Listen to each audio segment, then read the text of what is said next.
Bom dia, boa tarde, boa noite, caros ouvintes. Finalmente!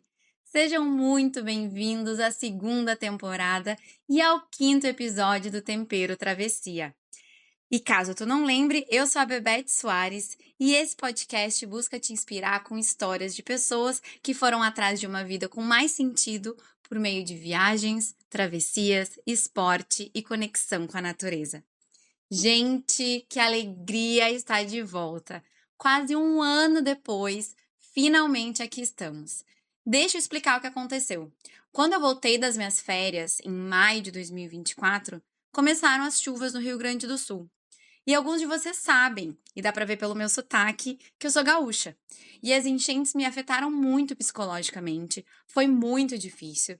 Então eu tava com zero cabeça pra gravar novos episódios. Depois disso, eu não tinha mais certeza se valia a pena continuar com o podcast. Mas aí, durante todo o ano passado, algo muito legal foi acontecendo. Eu sempre achei que os episódios seriam ouvidos por amigos, familiares e amigos de amigos. Só que aos poucos eu comecei a receber mensagens de pessoas, especialmente mulheres, que eu não conhecia e que chegaram ao podcast buscando algum tema específico, como o Monte Roraima ou o Vale do Pati, e tinham zero conexão comigo. E o mais incrível é que todas essas pessoas escreveram pedindo para eu voltar com o podcast, dizendo que gostaram dos episódios, e eu fiquei realmente muito surpresa que esse projeto pessoal super singelo, sozinho, por si só, furou a bolha e chegou a mais pessoas. Fiquei muito feliz e é por isso que eu tô aqui hoje. Claro, pelos ouvintes amigos que me conhecem, pelos amigos dos amigos, mas também pela possibilidade de chegar até pessoas que eu não conheço, levando um pouquinho de inspiração. E hoje o tema é super especial para mim, pois há quase um ano eu realizei um dos maiores sonhos da minha vida, que foi chegar até a base da montanha mais alta do mundo. Caminhei por 14 dias nos Himalaias, a maior cadeia de montanhas do planeta, até chegar ao acampamento base do Everest. O episódio de hoje tem um formato um pouquinho diferente. A gente vai ter a participação de duas grandes amigas, Laís e Isa, que também fizeram trekking, mas nossa conversa não vai ser ao vivo. Elas gravaram a participação delas com antecedência e eu vou compartilhar por aqui. Bom, vamos lá! Localizado na grandiosa Cordilheira do Himalaia, na fronteira entre o Nepal e o Tibete, o Everest tem 8.848 metros de altitude, sendo a maior montanha do mundo, ou, como é chamado em tibetano, a deusa mãe do universo, Chomolungma. E em nepalês, Sagarmatha, Pico do Céu. Símbolo de desafio, resistência e fascínio há muito tempo, ele atrai aventureiros de todas as partes do planeta que tentam chegar ao seu cume e alcançar, literalmente, o topo do mundo. Mas, antes de encarar a escalada, especialmente para mim, que infelizmente não sou alpinista, existe uma jornada que por si só já é uma experiência inesquecível. O trekking até o acampamento base da montanha. Esse percurso, que começa na vila de Lukla, no Vale do Khumbu, lá nos Himalaias, e se estende por cerca de 130 quilômetros ida e volta, leva os viajantes por vales profundos, pontes suspensas, florestas, glaciares e aldeias sherpas onde a cultura tibetana se mistura com a vida nas montanhas. A cada passo, a altitude desafia o corpo, mas a paisagem, literalmente de tirar o fôlego, e a conexão única com a natureza fazem com que cada passo dado vale a pena. Nesse episódio, vamos compartilhar nossa experiência nessa trilha icônica que fizemos em abril de 2024. Vamos falar sobre os desafios à altitude, a beleza dos vilarejos e do caminho, os momentos de superação e as lições que essa travessia deixou na gente. Se tu já pensaste em fazer esse trekking ou quer se inspirar para futuras jornadas, vem com a gente nessa caminhada até a base do topo do mundo. Bom, quem vai compartilhar com você sobre o trekking, além de mim, é a minha amiga Laís Bertunes, que já participou do podcast no episódio sobre o Monte Roraima, que é muito bom, inclusive. Se tu ainda não escutou, depois de terminar esse aqui, vai lá escutar, que vale a pena. E uma pessoa muito especial que conhecemos acima dos 5.000 metros de altitude no dia em que chegamos ao campo base, a Isa Dourado, uma goiana maravilhosa que também adora esse tipo de aventura. Mas eu vou deixar elas se apresentarem para vocês. Bom, eu sou Laís, tenho 34 anos, engenheira de formação, sou gerente aí de CX atualmente na Shein. Sou apaixonada por natureza, esporte, os dois juntos então, me amarro demais, sou apaixonada por canoa havaiana, por trilha. Então, eu sou Isa Dourado, eu sou analista de sistemas, eu tenho 38 anos, moro em Brasília e eu sou apaixonada por trilhas e montanhas. Eu tenho esse fascínio pelo Everest há muito tempo, desde criança. Quando as pessoas começaram a compartilhar vídeos do campo base do Everest pelo Snapchat, lá em 2013, 2014, eu lembro que eu ficava, tipo assim, horas e horas olhando tudo sobre o pessoal que ia subir o Everest. E isso, né, já faz mais de 10 anos. E eu sempre pensei que eu nunca poderia conseguir chegar até o campo base do Everest. Achei que era uma coisa muito cara, impossível de fazer. Claro que é um super investimento, mas no fim das contas foi possível e eu pude realizar esse sonho. Bom, agora falar um pouquinho de como é que surgiu essa ideia, né, essa vontade de ir até o campo base do Everest. Para mim, isso, na real, sempre foi um grande sonho, mas ao mesmo tempo que era um sonho, parecia um sonho distante, sabe? Não era uma coisa que eu ia realizar para já, era a longo prazo. Até por conta do custo total da viagem, é uma viagem de alto custo, exige um tempo, né, um planejamento. E aí vou contar como é que eu estava naquele momento, porque que eu decidi ir. Bom, eu estava num período sabático, estava já prestes a finalizar, né, esse meu período sabático, na real. Eu tinha já feito um trekking maravilhoso para o Monte Roraima, inclusive tem o podcast aqui, depois se vocês quiserem ouvir, tá muito legal. E aí era hora de eu voltar para o mercado de trabalho, né, já estava chegando. Falei, bom, é isso, beleza. E aí, de repente, um belo dia, tô eu, né, chegando para remar na canoa, morava em Itacaré na época. E aí Bebete chega para mim. Conhecem Bebete? Então, amiga, você sabe para onde é que eu vou viajar? Falei, não. Para onde? Pro Everest. Falei, caralho! Perdão, corta aí esse palavrão. Na hora, gente, juro, meu olho brilhou. E eu falei, amiga, posso ir com você? E ela, vambora, vambora. E a partir de então, tipo, a gente se juntou nessa jornada incrível. Eu ajustei minha agenda, planejamento financeiro. Falei, opa, quem já tá de período sabático, mais 3 meses, né? Vambora, vamos embarcar nessa. Me preparei, né, para o trekking e embarquei nessa jornada que para mim foi transformadora e incrível. E falar bem a real para vocês, o porquê de eu ter ido no momento que eu fui, eu pilhei muito, muito quando eu sabia que eu ia com uma parceirona da canoa. Me preparei aí, eu acho que eu comecei a preparação com 6 meses de antecedência, tanto na organização da viagem, na compra dos equipamentos, mas também na caminhada, né? Eu fui em abril, durante o carnaval, por exemplo, eu e a Laís, a gente caminhou muito, a gente caminhou aí uns 20, 30 quilômetros por dia aqui em Itacaré. Eu fiz muitos treinos de trilha, às vezes de mochila, às vezes não, caminhando vários dias para me sentir bem preparada fisicamente. E aí, falando especificamente do treino físico, eu fiz um treino de musculação, treino de cardio e de endurance. Treinei bastante com carga e por muito tempo, né? Em caminhadas longas ali de 2, 3, 4 horas ali com um mochilão nas costas. Na época eu tava morando em Itacaré, era um tal de sair caminhando aí pelas ruas de Itacaré com a mochila pesada. O povo devia achar que eu era meio doidinha. E além da viagem, né, tem esse antes também, que é muito gostoso e legal, porque é todo o processo, né? Falar que, não, eu cheguei até o base camp do Everest, não é só isso, né?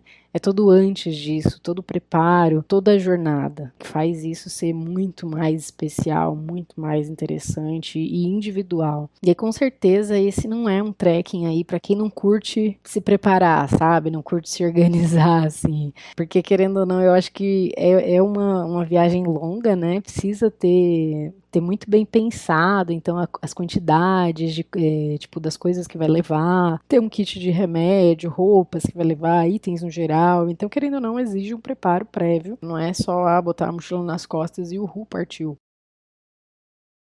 Bom, para chegar até Lukla, para começar esse trekking, tu tem que ir até o Nepal, tu tem que ir até a capital do Nepal, Katmandu, que é um lugar incrível. Eu sempre, né, tive sonho de conhecer o Nepal especificamente por causa dessa minha obsessão com o Everest. Nepal é um país, né, que tá ali nas montanhas, tem muitos lugares lindos de natureza exuberante para conhecer. E eu acho que o principal, com certeza, é a região do Everest.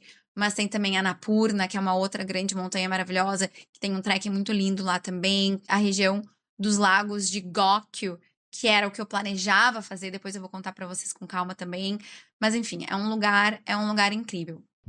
E aí chegar em Katmandu é uma cidade muito rica, né, culturalmente. Eu amei conhecer os templos, é incrível ver como a cidade tem um cheiro característico, meio spice, tem um pouco de caos ali no trânsito. Precisava às vezes andar de máscara, né, por conta da poluição. Mas tudo isso era muito típico e individual, assim, que chegava a ser apaixonante. E aí a gente teve um dia livre ali de compras. Optei por deixar, claro, para fazer algumas compras ali de roupa de frio mais específica, porque tem um preço ótimo e roupas de muito boa qualidade. Claro que não tem a original, mas tem ali umas fake ali, The North Face, etc, que super resolvem. A gente foi lá e aí era engraçado que eu e o Bebê a gente se chamava de as patricinhas do trekking. Cheias de sacola, foi uma diversão. E aí esses dias andamos aí pela cidade, comemos aí em restaurantes bem legais, comemos momo, comida típica de lá, tudo muito maravilhoso. E aí foi o dia dos últimos preparativos, né? Ansiedade ali batendo a mil, parecia uma criança super feliz ali naquele momento de arrumar a mala. E claro que a gente fez aquela foto tradicional da montagem ali da mala da trilha, empacotando tudo. Bom, o trekking ao acampamento base do Everest é uma jornada de alta altitude que exige preparação e respeito ao ambiente extremo. A trilha começa em Lukla, a 2.860 metros, e vai até uma altitude de 5.364 metros no campo base. Então, essa é a altitude do campo base, mas dá para chegar em lugares ainda mais altos. Por exemplo, ali perto tem uma montanha chamada Kalapatar, que fica a 5.550 metros de altitude. É um dos melhores pontos para ver o Everest, tem uma vista linda, ou do pôr do sol, ou do nascer do sol. Então, dá para chegar ali também. Bom, tu tem ali a cordilheira do Himalaia, e tu tem esse vale, tanto do rio do Kosi, quanto do Khumbu, que tem a cascata de gelo do Khumbu, super famosa, que fica lá no momento da escalada do Everest, lá perto do Everest, para quem sabe um pouco. Esse lugar, ele é completamente remoto. O único acesso por avião é até Lukla, essa cidadezinha que fica a 2.860 metros de altitude. Tu pode chegar lá de helicóptero ou de avião. Então, tu só consegue chegar lá caminhando. Tudo é levado nas costas de carregadores ou no lombo de animais, burrinhos ou os iaques, que são um tipo de vaca, de boi da alta montanha, são animais maravilhosos, ou de helicóptero. Mas helicóptero é muito caro, né? É uma coisa mais difícil, é muito também perigoso de voar em alta altitude, então isso é um pouco menos comum. Apesar de que lá é o lugar que eu mais vi helicópteros voando. Mas enfim, e pensar que tu só consegue chegar lá caminhando é um troço de louco. Bom, eu não sei se vocês já ouviram falar, mas o aeroporto de Lukla, ele é considerado um dos aeroportos mais perigosos do mundo, porque ele tá na base de um penhasco de montanha. Então, um canto da pista é um paredão e o outro canto da pista é um penhasco. Lá só chegam aviões pequenininhos, de pequeno porte, e a chance de né, acontecer alguma coisa é relativamente grande, mas assim, também não é tão perigoso assim. Desde que eu comecei a pesquisar muito sobre esse roteiro e sobre essa experiência, não houve acidentes, mas realmente é um lugar bem desafiador, por assim dizer. e tu chega lá, então, ou de avião de pequeno porte ou de helicóptero. No nosso caso, foi super legal no meu e da Laís, porque a gente chegou de helicóptero e a gente voltou para Katmandu, a capital do Nepal, então, de aviãozinho, né? Então, isso foi super legal. A trilha que eu escolhi, ela tem a duração de 14 dias, é diferente da rota comercial, que o pessoal sobe, sai de Lukla, passa em Pakdin, Nanche Bazar, e aí segue pela direita. Ali em Nanche Bazar, a minha trilha seguia para a esquerda e passava em lugares mais altos, que era Tami e Langdang. Eu acho que se você seguir depois de Langdang, é uma trilha que dá continuidade e chegava para o Tibete. É uma região, inclusive, que tem bastante influência, se você for olhar os lodges ali, tem bastante influência do budismo tibetano.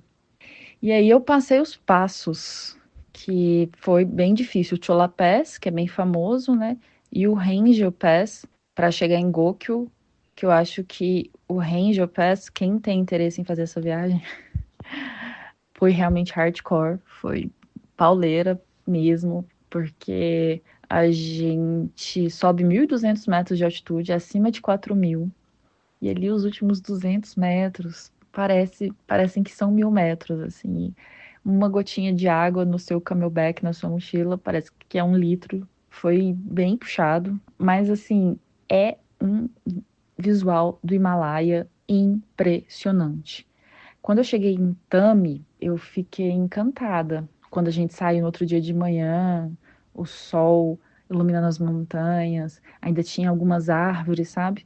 Então, deixa eu explicar mais ou menos como que funciona o nosso dia a dia nesse trekking. A gente vai caminhar de cidadezinha a cidadezinha, de povoadinho a povoadinho. Então, todo o trajeto nas montanhas, nas trilhas, ele tem povoadinhos com lugares para dormir, com pequenos restaurantes e cafés, com pessoas locais, Sherpas e outras etnias lá dos nepaleses e dos Himalaias. Então, tu vai indo de um lugar a outro, tu passa por tu passa por vários desses povoadinhos, tá? Então, cada dia tu dorme numa pousadinha, então tem cama, tem banheiro, mas não tem banho todos os dias. Quanto maior a altitude, mais difícil, né? Vocês podem imaginar, mais difícil ficam as coisas de chegar. Então, não tem banho quente. Mais para cima, nos primeiros lugares até tem, mas mais para cima não tem. Como vocês podem imaginar, é muito frio, então não tem como tomar banho todos os dias. A gente se vira com lencinho umedecido. E aí, basicamente, né, a gente caminha ali em média, sendo sincera, assim, uns 10 quilômetros por dia, às vezes mais, às vezes menos. Mas o que torna essa experiência tão puxada é o fato de que tu tá caminhando na altitude. Não é só subida o tempo inteiro. Todos os dias são feitos de subidas e descidas. Trilha, ela não tem trechos super técnicos, mas tem muita subida e muita descida. Tem dias que as subidas são mais íngremes e são super desafiadoras. Mas o que realmente torna esse trekking tão desafiador é a altitude.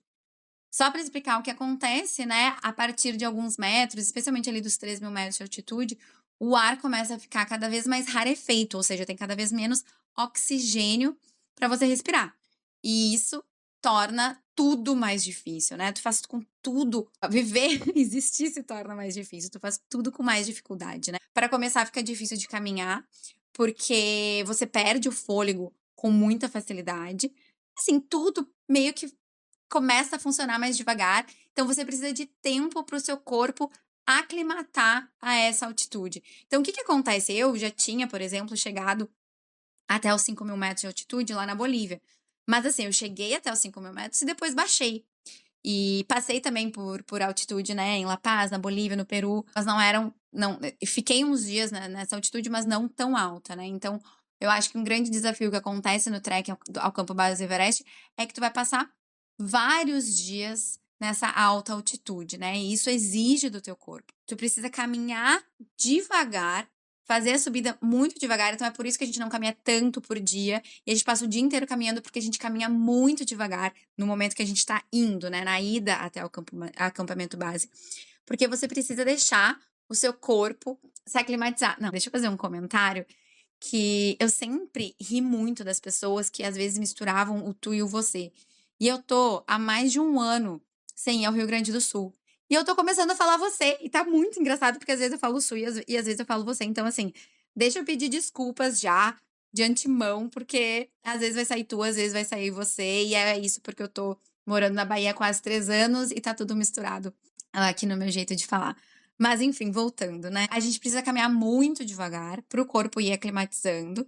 E a gente precisa tomar muita água também para manter essa hidratação do corpo, para ajudar nesse processo de oxigenação, não só do cérebro, mas do corpo inteiro. E aí, alta altitude, mas aí eu diria assim, acima dos 5.000 metros, não tem como saber também, depende de cada corpo, pode acontecer o mal agudo de montanha. O que é isso? É uma doença que a falta de oxigenação pode causar no teu corpo, tanto especificamente nos pulmões, quanto no cérebro, tá? E aí isso é uma coisa séria, que as pessoas precisam ser evacuadas de helicóptero e descer. O jeito de curar esse problema é descendo, né? É voltando para baixa altitude.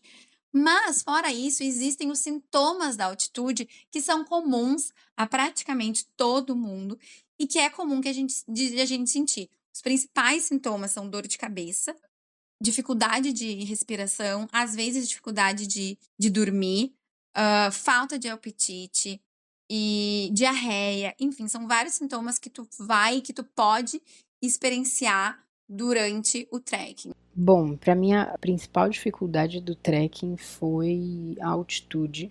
E aí, como o meu corpo reagiu, eu senti depois de 4.000 metros, assim, eu comecei a sentir muito. E aí, fortes dores de cabeça, pressão no peito.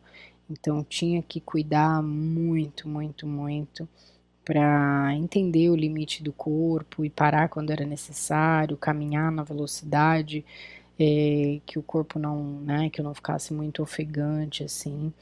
Então a altitude pegou demais, eu não imaginava que eu ia sentir dessa forma.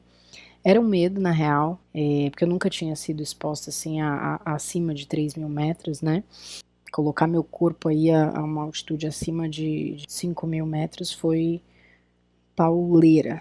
Ao mesmo tempo que é desgastante para o corpo, é muito recompensante, assim, para a alma e para toda a experiência, né? Porque eu vi o meu corpo trabalhar para me manter viva, assim como eu nunca vi antes. Tipo, meu coração batia acelerado, andando um passinho de tartaruga, assim, e eu via ali todas as células do meu corpo trabalhando para me manter viva.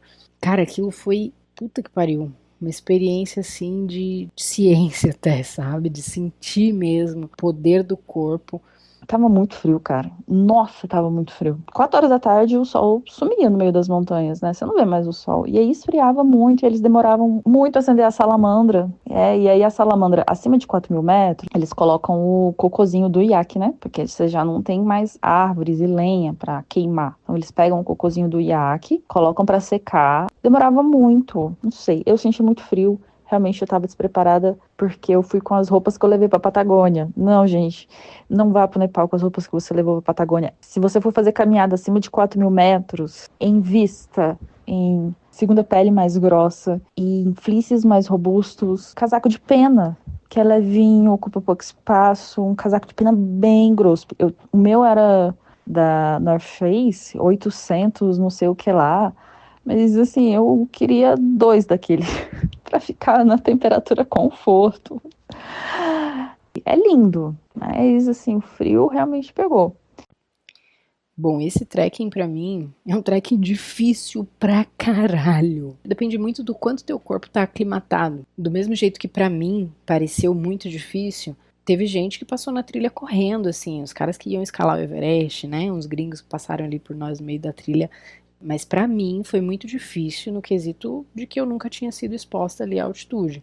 Então isso vai depender, né, do quão sofrido vai ser ou não chegar aí aos 5.600 metros de altitude. E aí a trilha em si é uma trilha muito gostosa, é uma caminhada muito tranquila. Tem momentos que a gente anda ali em calçamento, a grande parte, na real. Tem subidas, tem boas subidas, que é tipo aquela história ali de dobrar o joelhinho 90 graus para dizer qual é o nível, né, de dificuldade, extremamente difícil ou não. Não tem muita pirambeira. Claro, tipo, não vou falar que não tem. Tem. Mas no geral é super tranquilo. Eu achei difícil porque uma simples caminhada parecia que eu estava carregando uma tonelada nas minhas costas e o meu pulmão estava pequenininho assim. Tinha muita dificuldade para respirar. Então foi difícil, sim. Eu senti meu corpo trabalhar muito para me manter viva. Isso foi muito, muito, muito louco. Psicologicamente, hoje, quase um ano depois, eu tenho consciência de que realmente eu tive crises de ansiedade no decorrer da trilha. A partir do quarto dia, a gente dorme acima de 4.000 metros de altitude. A gente passou por uma situação. Meu grupo tinha só 3 pessoas, era eu, mais 2 brasileiros, uma moça e um rapaz. E esse rapaz, o oxigênio dele estava ficando cada vez mais baixo e ele estava com muita dificuldade, dor de cabeça, muita dificuldade de andar. Quando a gente chegou em Tami, ele alugou um cavalo e voltou. Só que ele estava muito debilitado, ele estava literalmente prostrado no cavalo, assim. E eu acho que aquilo ali me abalou de alguma forma, sabe? Nesse dia, eu acho que eu acordei várias vezes durante a noite. É como se eu não estivesse me sentindo segura, sabe? Os guias acompanharam ele até o abrigo abaixo, mas não acompanharam ele até Lucla. Eu achei que eles não deram tanto suporte para ele, assim, sabe? E aí eu fiquei meio receosa por mim. A partir desse dia, eu comecei a não dormir bem. Eu tomei muito Dramin para dormir. Eu tomei toda a maracujina que eu tinha levado. Ai, tadinha da minha colega de quarto, que também não vou citar o nome. Foi parceira, cara. Ela foi muito parceira. Eu acordava, às vezes, assustada.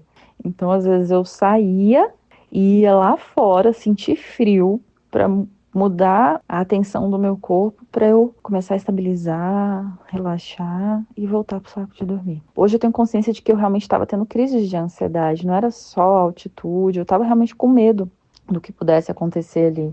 Eu acho que uma das coisas mais importantes também é o equipamento. A gente não precisa caminhar com um mochilão, porque a gente tem carregadores que carregam nossas duffel bags, aquele tipo de sacola grande, assim, com as nossas coisas, e a gente só tem que caminhar com uma mochila de ataque pro dia, com as coisas principais do dia, né? Que são os lanchinhos, enfim, casaco extra, capa de chuva, enfim, tudo que tu precisa durante o dia, né? Carregador, celular, enfim. E quando você chega na pousadinha do dia, os carregadores também chegam e deixam a tua duffel bag lá. Top 5 equipamentos indispensáveis para esse trekking. Primeiro deles, vaselina pro pezão, né? São muitas horas de caminhada, então precisa ter um preparo ali do pé, vaselina, talco, antes de colocar a meia, o pé bem sequinho, né? Para não dar bolha. Pô, 15 dias de caminhada, imagine saí ilesa ali, não tive bolha não. Eu sou uma pessoa muito friorenta, todo cuidado com roupa, né? Específica foi importante. Além disso, um hand warmer para o dia do Kalapatar, que é o dia do pico mais alto, consequentemente mais frio, porque a gente sai bem na madrugada. Um saquinho assim, né, que você esfrega e ele aquece, coloca na mão, ele aquece. Óculos escuro bom. Então, você precisa realmente de um óculos escuro que protejam sua retina, de fato. A iluminação, nossa, é realmente muito forte. Uma bota muito confortável, porque você vai andar muito, então os seus pezinhos merecem um bom investimento. Pensa também numa meia térmica, segunda pele boa, grossa, quentinha. Acima de 4.000 vai fazer muito frio. Bom, eu vou resumir basicamente para vocês como que foram esses 14 dias de trekking para mim, como que foi o meu roteiro e como que eu vivi esses dias. No primeiro dia já foi uma super aventura, porque a gente pegou um helicóptero de Katmandu, eu, a Laís, a Isis, que era a nossa companheira de trekking, o nosso guia Deb, e um piloto de helicóptero altíssimo, com aqueles óculos de aviadores, parecendo Tom Cruise. Foi muito engraçado. Na verdade, é o piloto e o copiloto, né? E nós 4 atrás no helicóptero. O tempo estava horrível. Não dava pra enxergar nada. Era tudo cinza, cinza, cinza de nuvens, assim, que eu acho que era de poluição também, não era só de mau tempo. Foi uma experiência muito louca, porque a gente ficava ouvindo a conversa entre o piloto e o copiloto enfim, as torres de rádio, que era do tipo, cara, eu preciso ir pra esquerda, mas eu não posso ir pra esquerda porque ali tem montanhas e eu não consigo ver nada. Então a gente ficava fazendo um zigue-zague, assim. Chegamos perto de Lukla, não conseguimos descer. A gente não conseguiu descer em Lukla. E aí a gente desceu numa outra cidadezinha, num outro vilarejo, que assim, não dá nem pra chamar de vilarejo, na verdade é só um heliponto. Tinha ali um lugar pra dormir, enfim, e a gente ficou uns 40 minutos lá esperando, até o tempo abrir um pouco, e aí a gente finalmente pousar em Lukla. Então a gente acabou começando o nosso trekking ali de Lukla um pouco mais tarde do que o previsto. E aí a gente caminhou até Pakding, 2.610 metros de altitude, foi ótimo. No segundo dia, a gente caminhou de Pakding até Namche Bazaar, a 3.440 metros de altitude. Namche é a capital dos Sherpas, é a maior cidadezinha de todo o trekking. Ela é tipo um anfiteatro, assim. Depois vocês têm que ver as fotos. Tem no meu Instagram os destaques com todas as fotos. E eu vou postar também no Instagram do Tempero Travessia. Mas é uma cidadezinha linda, como se fosse um anfiteatro, né? Rodeada de montanhas. Então ela começa do alto e vai descendo nesse vale. É uma coisa linda, ela é muito fofa. Tem vários cafezinhos, restaurantezinhos, lojas de equipamento, de trekking, de caminhada, de alpinismo. É um lugar muito lindo. E a chegada em Namche, a estrada é maravilhosa, a gente vai costeando esse rio, a gente passa por pontes suspensas maravilhosas, e aí tem uma subidona, porque a gente quase sobe, né? 1.000 metros, e ainda, às vezes é mais ainda, pensando que tu sobe 10, mas a gente sobe um monte e chega em Namche. No terceiro dia é um dia de aclimatização. A gente dorme 2 noites, então, em Namche. E aí a gente faz uma caminhada para aclimatizar. A gente sai de Namche e a gente vai até o hotel Everest View. Ele é o hotel mais alto do mundo. Fica a 3.880 metros de altitude. Então, a gente chega ali a quase 4.000 metros. Lá tem uma vista linda e dá pra ver o Everest de lá. Quando a gente chegou no hotel em si, a gente tomou um chocolatinho quente, foi maravilhoso. Tinha nuvens tapando a vista do Everest, mas no início da nossa caminhada, saindo de Namche, tem um lugar lá que é um centro de visitantes, com tipo um museuzinho com a história do Everest. Para quem não sabe, né, as 2 primeiras pessoas a chegar no topo do Everest foram o Edmund Hillary, neozelandês, e o Tenzing Norgay, um Sherpa. E eles chegaram no topo do Everest no dia 29 de maio de 1953. Então tem um museuzinho sobre isso, tem uma estátua do Tenzing Norgay. E aí atrás da estátua tem a vista para as montanhas. E a gente viu pela primeira vez o topo do Everest. Foi um momento super, super, super especial pra mim. Nossa, chorei de emoção, foi muito legal. Pela primeira vez ter visualizado o topo do Everest, ter noção que eu tava ali, enfim, realizando esse grande sonho. Foi uma caminhada super legal. Nesse dia, eu fiquei um pouquinho mal de diarreia. Sorte que a gente parou lá num lugar de um projeto que eles têm super legal em relação à limpeza lá da região, da gente levar o nosso lixo de volta, tirar o lixo da região do Vale do Khumbu. E aí, nesse lugar que a gente parou, que se chama Sagarmatha Next, tinha um banheiro e eu consegui, gente, graças a Deus, pelo amor de Deus. Foi o único dia, assim, que eu passei esse perrengue de dor de cabeça por causa da diarreia que eu tava enfrentando.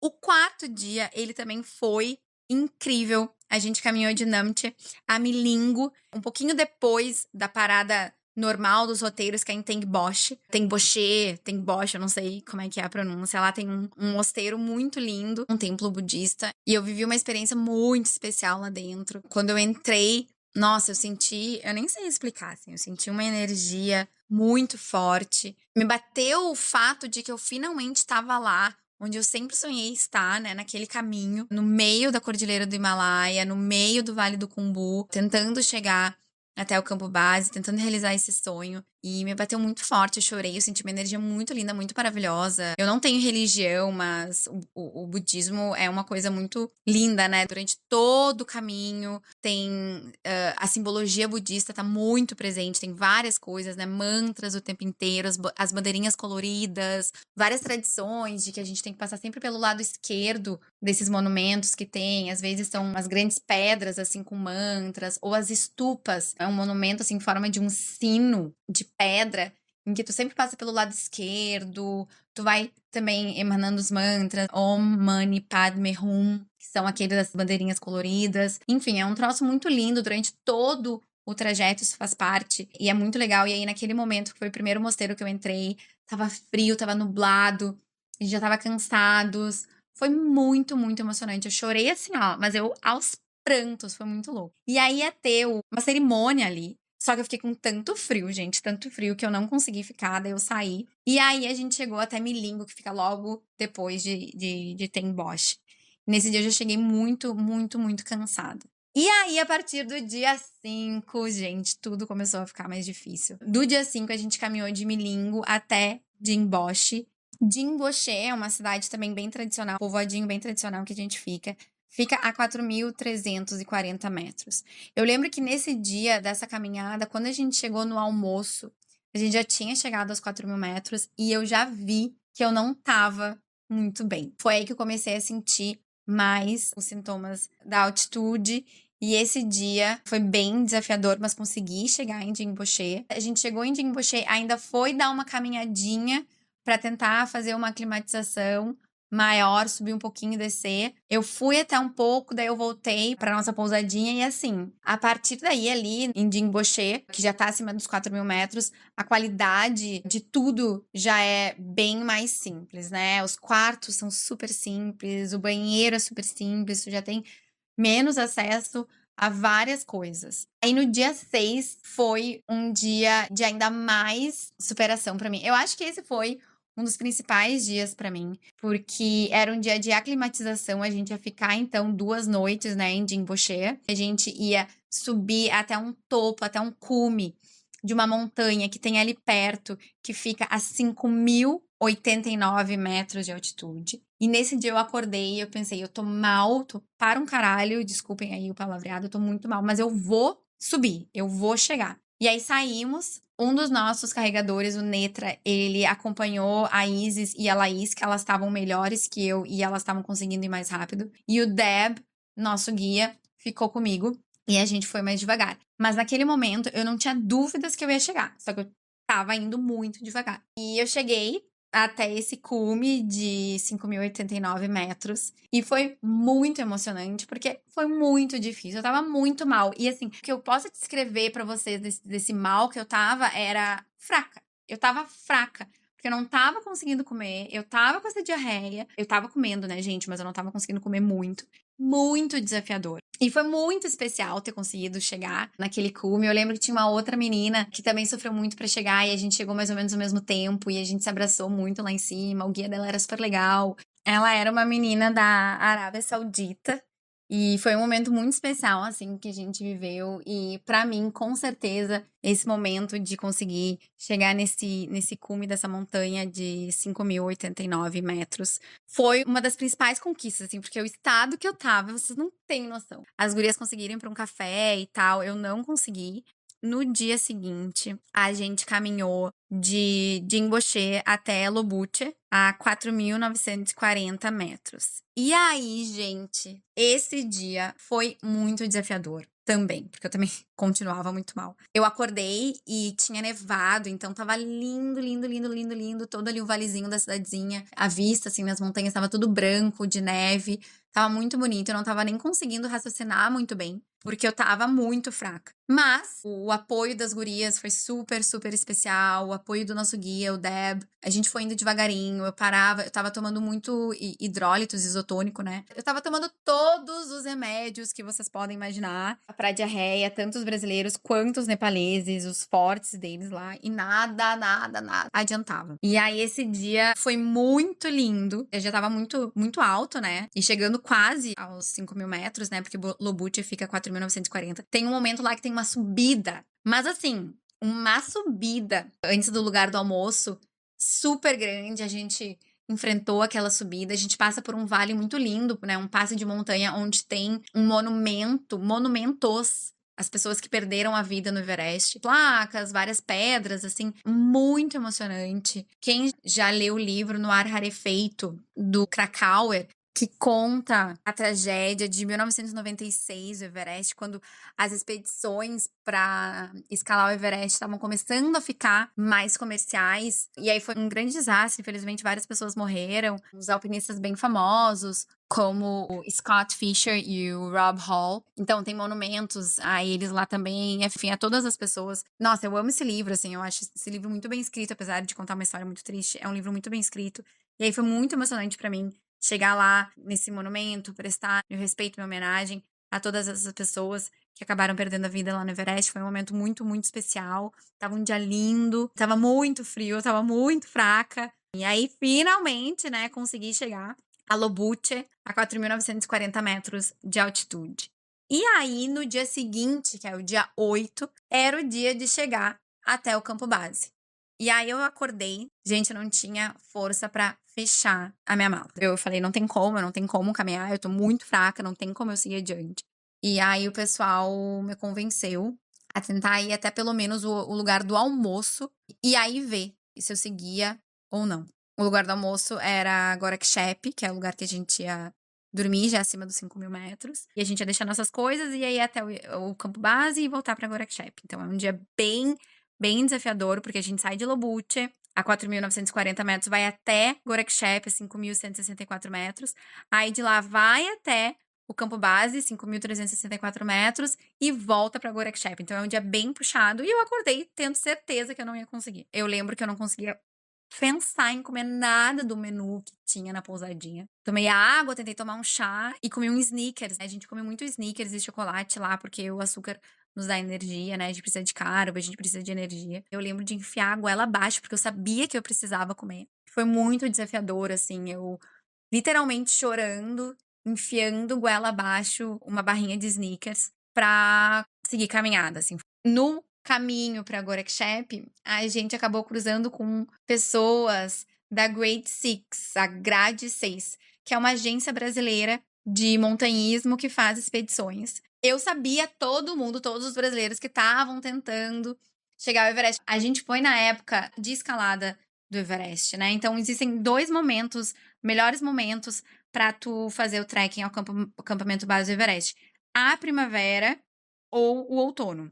E a gente foi na primavera, que é quando é a temporada também de escalada. Então, enquanto a gente estava indo para o campo base, o pessoal que iria subir até o cume do Everest também estava indo para o campo base. Então, a gente cruzou com vários montanhistas e isso foi uma coisa muito legal. O campo base estava, tipo assim, era uma cidadezinha, tava super vivo. Se tu faz o trekking no outono, que é ali, assim, setembro, outubro, tu pega o campo base vazio. E aí, existe um montanhista muito famoso que já chegou no Everest várias vezes, um brasileiro, que é o Carlos Santalena, da Grade 6. E a namorada dele, a esposa dele hoje em dia, a Olivia Bonfim, eles estavam indo subir o Everest. Eu já tinha entrado em contato com ela tinha sido super legal, tinha nos respondido, enfim.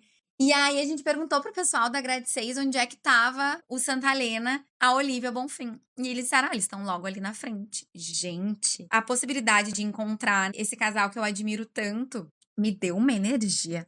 Eu não sei da onde surgiu. Então essas coisas não têm explicação, né? O psicológico é muito forte. Me deu uma energia que eu peguei, engatei a quarta marcha e só fui. A Laís dava risada da minha cara, porque eu não sei da onde que eu tirei energia e comecei a andar muito rápido. E a gente chega em Gorakchep, que é essa cidadezinha, né? É o último povoado antes do campo base, que fica a 5.164 metros de altitude, né? São só alguns prédiozinhos, assim, construídos ali. Não existe nada, é só um assentamento com algumas pousadinhas e restaurantes. A gente chegou lá, tipo assim, acabadas, mas chegamos. E a gente encontrou o Santa Helena, a Olivia e outros brasileiros, né? Tinha até também um pessoal argentino que ia subir com a Grade 6. E foi super legal. A gente conversou com eles nos trataram super bem. A gente trocou ideia, nos convidaram pra almoçar com eles, mas a gente não podia. Foi muito emocionante pra mim, assim, nesse momento, vendo eles ali, os caras que eles iam chegar ao topo do Everest. Eu tive certeza que eu ia conseguir chegar no campo base naquele momento. Eu falei, não importa o quão fraca eu tô, eu vou conseguir chegar ao campo base. E isso foi muito especial, assim, eu não sei como é que teria sido se eu não tivesse encontrado com eles. E no final das contas, tá? Não só o Santa Helena e a Olivia chegaram ao topo do Everest, como também chegaram um dia, 2 dias depois, ao topo do Lhotse, que é uma outra montanha acima dos 8.000 metros, que fica ali do ladinho do Everest. E quando tu faz esse feito de subir, escalar o Everest, daí ao invés de descer tudo, já ir direto pro Lhotse, escalar o Lhotse, né, fazer esses dois a gente chama de double header. E eles simplesmente foram o primeiro casal do mundo a fazer isso, então eles ganharam esse recorde do Guinness, assim, de terem feito isso, e eu acho muito legal que a gente presenciou, assim, o início da jornada deles, né, o dia que eles chegaram ao campo base Everest, que foi o mesmo dia que a gente chegou. Enfim, então depois do almoço, né, a gente seguiu o caminho. As meninas estavam bem melhores que eu. A Isis, nossa, a Isis estava super bem, a Laís tava com dificuldade também, mas ela não tava tão fraca, né, que nem eu, então tava mal das pernas. E aí a gente chegou ao acampamento base e foi algo muito, muito, muito, muito, muito, muito, muito emocionante. Mas ao mesmo tempo, pra mim, foi um momento bem desafiador, porque quando eu cheguei no campo base, eu me dei conta que eu não ia conseguir seguir o meu roteiro original, porque eu ia fazer junto com as meninas, além do campo base, um roteiro indo até os Gokyo Lakes. Então a gente voltaria por um outro lado, a gente voltaria por um outro vale, o Vale de Gokyo, que a gente subiria essa montanha chamada Gokyo, que é um pouquinho mais alta que o campo base e que o Kalapatar, e a gente viria esses lindos lagos.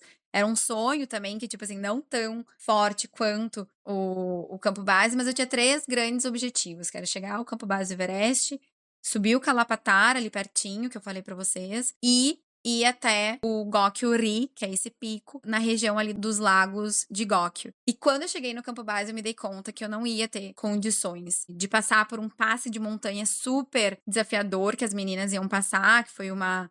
enfim, essa é uma questão também complicada, foi uma mudança de roteiro que o nosso guia sugeriu, de fazer esse passe de montanha super desafiador, que não tava no roteiro original. E aí, pelo estado que eu tava, eu vi que eu não tinha condições de passar por esse passe de montanha e chegar num lugar ainda mais alto. Então, ali naquele momento, eu precisei tomar uma decisão muito desafiadora, que foi mudar o roteiro. Eu não ia conseguir acompanhar as meninas e eu ia ter que começar a descer. Talvez eu tivesse conseguido, tá? Só que, gente, eu tava sofrendo demais. O que eu mais amo fazer na vida é caminhar na natureza. É fazer trilha, fazer hiking, fazer trekking. E eu tava sofrendo muito, não era pra isso que eu tava ali. Eu não tava ali pra me desafiar e provar que eu podia, não sei. Não! Eu tava ali pra aproveitar algo que eu amo fazer. E eu não queria seguir com aquele mal-estar tão grande, assim. Eu tava muito fraca. Então, ainda ali no campo base, né, começou a nevar, foi muito legal. A gente deu uma passeadinha ali. Laís ainda explorou um pouquinho mais. Eu não, sentei numa pedra, fiquei refletindo, vendo a neve cair, feliz com a minha conquista, mas um pouquinho, assim, chateada com o fato de que eu ia ter que mudar os meus objetivos, né? Eu tinha ali alcançado o principal, que era chegar ao acampamento base Everest, mas eu não tinha condição de seguir subindo. Na volta, né, a gente voltou até Gorakchep pra dormir, então... E assim, gente, esse lugar, que nem eu falei pra vocês, ele é super remoto. Enlouquecedor ver as pessoas, assim, tá todo mundo mal. Mesmo quem tá bem, tá mal. Tá todo mundo fraco, tá todo mundo cansado, tem pessoas precisando de oxigênio, tem vários resgates de helicóptero acontecendo. Teve pessoas que a gente conhecia, era um pessoal da Austrália, se eu não me engano, uns meninos, que um deles ficou super mal, precisou de oxigênio, foi evacuado de helicóptero.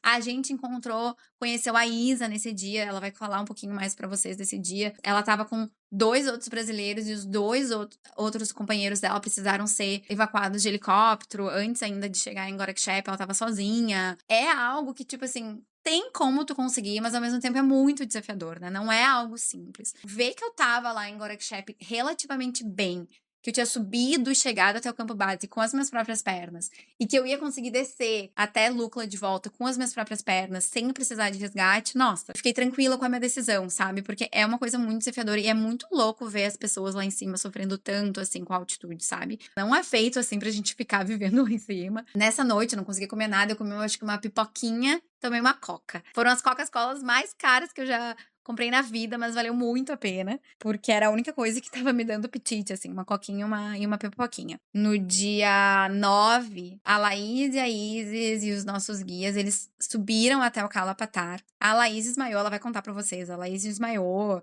Eu não fui, eu fiquei dormindo, tava bem em paz com a minha decisão, eu precisava descansar bem, enfim. E aí, nesse dia, a gente se separou. A Laís, a Isis e o Deb e um dos nossos carregadores seguiram em direção a Góquio. E eu e o Netra, um dos nossos carregadores que mal falava inglês, mas coisa mais querida, a gente começou a descer devagarinho. Então, nesse dia, eu fui de Gorakchep até Periche, a 4.371 metros. E aí, assim, gente, eu juro, quando eu comecei a descida, né, tava muito frio, tava muito lindo, saí dos 5.000 e voltei pros 4.000, eu já comecei a melhorar, eu já comecei a sentir a alma voltando pro corpo, assim, uma coisa incrível, assim, não tem explicação. Eu cheguei em Periche no dia 9 a 4.371 metros, assim, já bem melhor, já consegui comer um pouquinho mais. Nesse dia a Isa tava lá comigo, a gente conversou bastante, foi super legal. Eu já tava um pouquinho melhor. Aí o dia 10 foi uma caminhada de Periche até Port Setenga. Eu fui pelo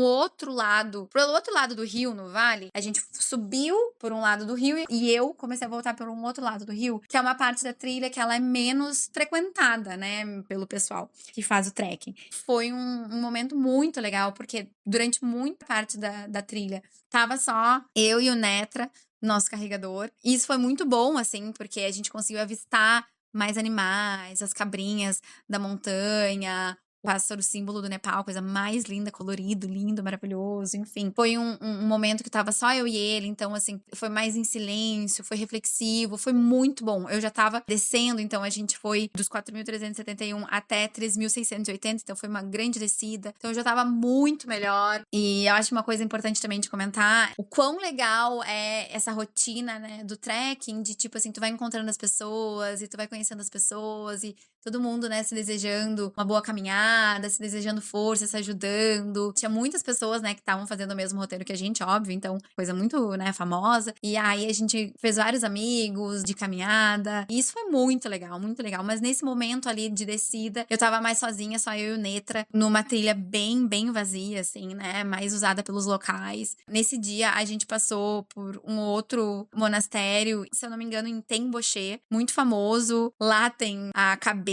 e a mão do abominável homem das neves, do Yeti, que eles dizem que é lá, enfim. Esse dia de Periche a Port Setenga, no dia 10, e o dia 11, que foi de Port Setenga até Kumjung, a 3.790, daí a gente já subiu um pouquinho. Foi muito bom, assim. Eu tava já me sentindo bem melhor. Esse momento de estar caminhando sozinha, só eu e o Netra não fala muito inglês. Nossa, e aí Kumjung é uma cidade muito importante no Vale do Khumbu, porque é uma cidade em que o Edmund Hillary construiu uma escola, que depois que ele chegou ao topo do Everest, ele e a esposa nunca mais deixaram de voltar lá, né? Eles criaram um fundo para ajudar essa região, que existe até hoje, e eles fizeram muitas construções importantes lá, escola, hospital, enfim. E a primeira escola que ele fez foi nessa cidadezinha de Kumjung, então tem um pequeno museu sobre o Edmund Hillary e o fundo esse do Himalaia e tudo mais.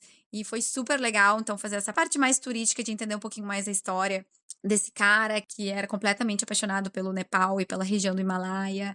E ajudou muito, muito, muito os Sherpas e as outras etnias, o pessoal local de lá. E aí, o dia 12, eu caminhei bem pouquinho, porque Kumjung não tá tão longe de Namche, a capital dos Sherpas, que é quando eu ia reencontrar a Laís e a Isis. E aí eu cheguei em Namche, fui tomar um cafezinho, esperar as meninas, aí a gente se reencontrou, foi super legal. Elas estavam bem cansadas, porque para elas foi bem desafiador. De Namche, a gente caminhou de novo até Pakjing, no dia 13, no dia 14 de Pakjing, até Lukla, e aí a gente finalizou o trekking.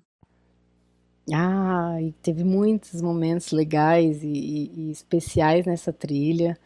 Destaco cada chegada no alojamento no final do dia.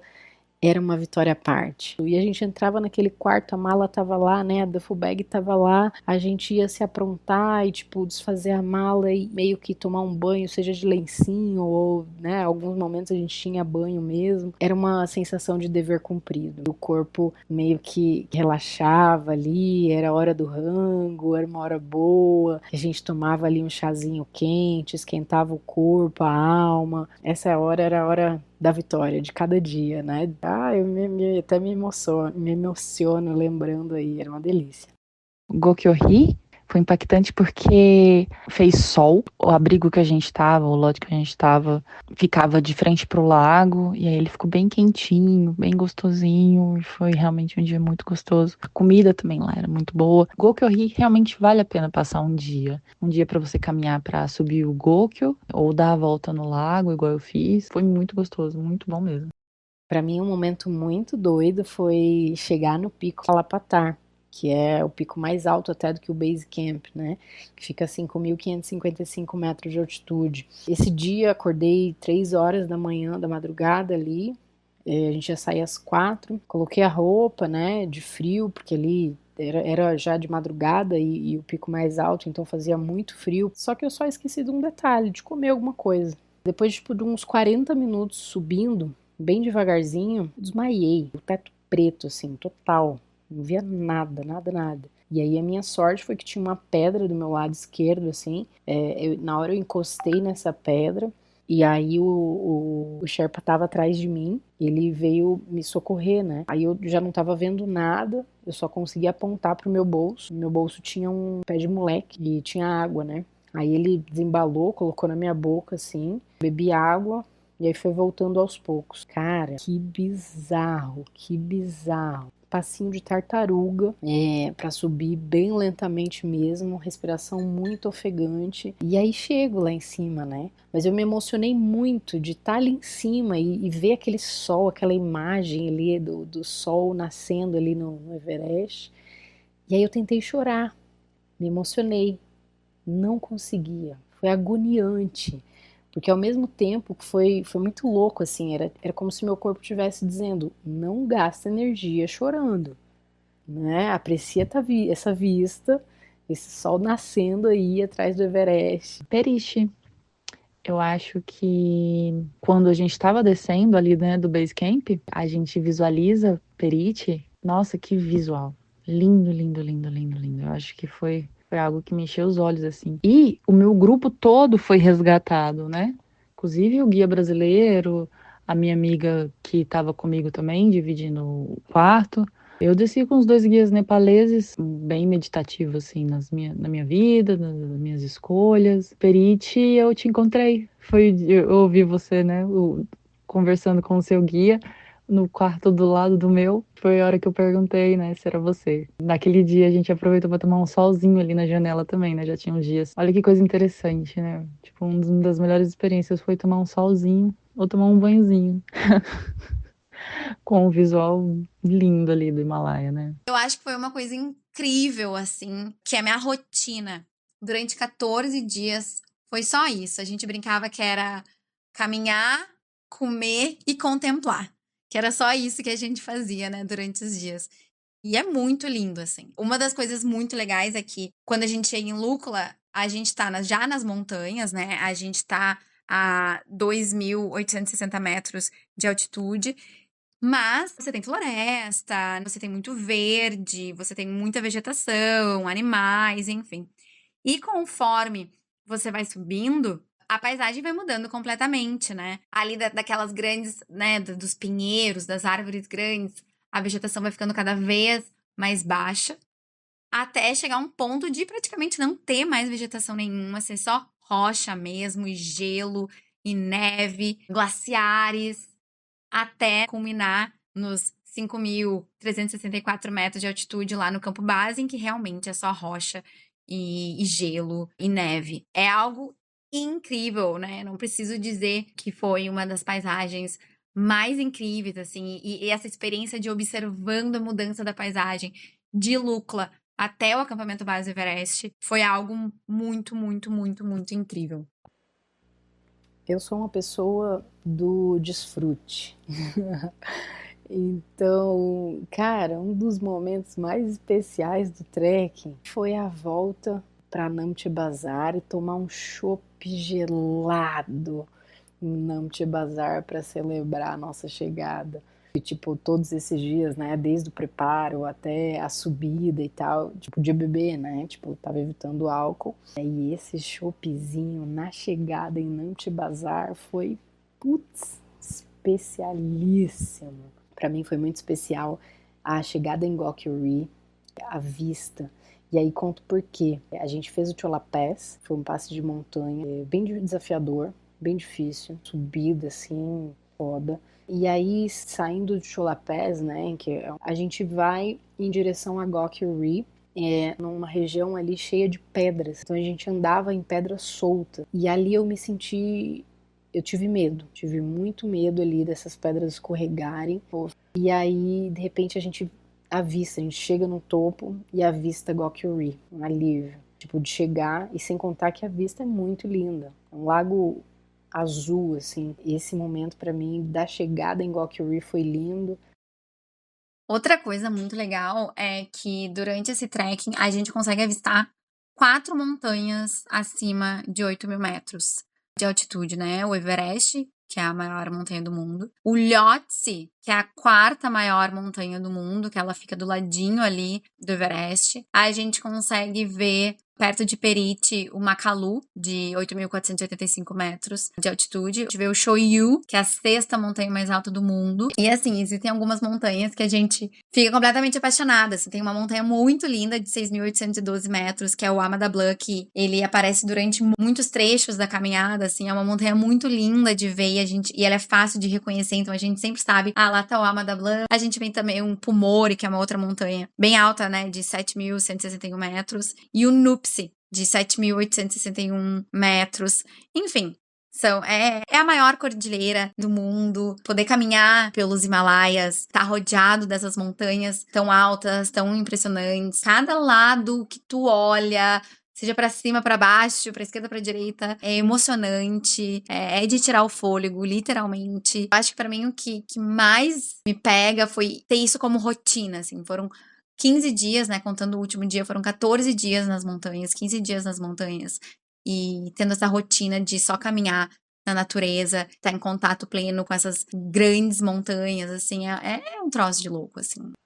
Essa viagem foi especial, porque no nosso grupo éramos em 3 mulheres. Eu e Bebete, né? Eu já sabia que Bebete ia comigo, mas a gente sabia que tinha um outro membro no nosso grupo, a gente não sabia se era um homem ou uma mulher. Foi muito legal saber que a gente estava viajando entre mulheres. Foi surpreendente, assim, ver a força de mulheres na trilha. A gente se conectou muito com muitas mulheres incríveis, se sentia acolhida por estar entre mulheres, né? O montanhismo, como eu falei, no geral, é um ambiente hostil, um ambiente muito mais masculino, e ter o contato com mulheres tão incríveis. Então, no nosso grupo era eu, a Bebete e a Isa. A gente conheceu a Isa, né, que tá aqui também no podcast, que é uma mulher incrível. Para mim foi super especial. A gente encontrou também a Olivia, e a Bebete encontramos a Olivia no caminho, que é uma mulher que fez o Double Header, Everest, Lhotse, e fez um feito incrível, né? Foi surreal ter encontrado com ela. Né, dá uma energia, dá um gás, dá aquela sensação de, porra, nós mulheres a gente é capaz,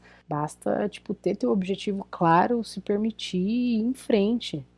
Eu fui com uma agência nepalesa, Access Nepal, super recomendo. Foi muito, muito interessante ter uma agência local, porque conhecer a cultura deles, estar ali com pessoas locais, foi muito especial, ouvir as histórias. Também o preço mais acessível no quesito de mais em conta do que uma empresa brasileira.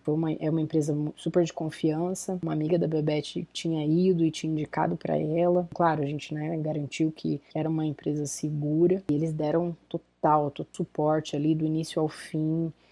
Foram super cuidadosos desde o momento em que a gente fecha o pacote com eles até o momento que a gente chega no Brasil de volta. Eles super ali preocupados, foram assim muito especiais, muito queridos, toda a equipe da Access Nepal. Eu acho que pra mim o maior aprendizado desse trekking foi a humildade em relação homem e natureza. Eu acho que a gente não tem controle quando a gente tá na montanha. A gente pode treinar, a gente pode ter o melhor equipamento, a gente pode, com todas as informações, com tudo organizado, planejado, mas se o clima mudar, se a montanha não quiser, se o mal da altitude pegar, tu não vai chegar. A gente tem que ir com essa noção de que a gente não é nada comparado à montanha e a natureza. E ao mesmo tempo que a gente é completamente conectado, a gente faz parte da natureza. Então é uma coisa muito linda, assim. Tanto esse fato de ver o poder da natureza e também de se sentir parte da natureza. Eu acho que humildade foi o meu maior aprendizado, né? Eu gosto de contar uma história que, quando a gente já tava em Lukla, a gente tava ali com o pessoal, tava conversando com os ingleses, pessoal de outros países, tava cada um contando pra onde foi e tal. E aí uma inglesa me perguntou e eu falei, eu fui só até o campo base do Everest, eu ia ir até Góquio e não consegui porque eu tava muito fraca. E ela olhou pra mim e falou, desculpa, mas eu não conheço nenhuma pessoa fraca que chega até o campo base do Everest. E eu acho que é isso, né? Eu precisei mudar o meu roteiro, mas ao mesmo tempo foi uma conquista muito, muito grande de superação pra mim. De ter conseguido, né, mesmo com essa diarreia que não acabava, com essa fraqueza que eu experienciei, conseguir chegar até lá e conseguir descer. Isso foi muito, muito importante pra mim. E eu lembro também a questão dos pensamentos enquanto tu tá subindo e quando tá descendo, né? Os pensamentos quando tá subindo, eles são mais desafiadores, às vezes tu acha, meu Deus, tá muito difícil, o que eu fui inventar de estar aqui? Quando tá descendo, tu pensa, meu Deus, qual vai ser o próximo, né? Eu lembro que saindo do acampamento base e voltando pra Goracchai, eu pensei, nunca mais vou querer fazer alta montanha. Eu vou só fazer trekking no Brasil, e eu tenho muita vontade de subir o Kilimanjaro, e eu, que Kilimanjaro o quê? Vou só fazer trekking em montanhas mais baixas, não quero mais saber de alta altitude. E aí, no momento que eu tô finalizando, né, lá em Lukla, eu tô tipo assim, quando que vai ser a próxima? Porque vale muito a pena passar por esses desafios, assim, Com certeza foi, tipo, o maior desafio da minha vida e eu aprendi muito e eu acho que eu sou outra pessoa depois desse trekking, com certeza, assim. Não tem como descrever, sabe? Eu acho que só vivendo pra sentir. Amor próprio. Acho que foi o maior aprendizado, assim, da trilha, foi reconhecer os meus limites, ter o meu amor próprio, procurar ele. Eu tava vasculhando onde é que tava meu amor próprio, eu não sabia onde é que tava. Então, quando eu fui pra trilha, eu ainda não sabia onde é que tava.